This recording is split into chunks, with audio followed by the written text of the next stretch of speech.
The Void Century is one of the best parts of One Piece in my opinion. Why, you ask? Because just like in One Piece, large parts of our own history are also fake. The Void Century is characterized as a time period where all information was systematically destroyed by the world government and no one truly knows what happened outside of a select few. In our own world, this usually happens through selective emphasis on certain events or the omission of others. Tragedies are made to look like they were just inevitable and had to happen.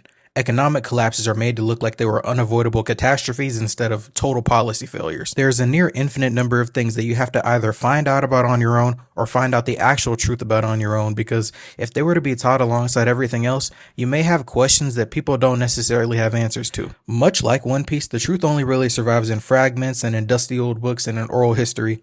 And I guess those who carry bits and pieces of this information would be carrying on the will of D, but in the real world.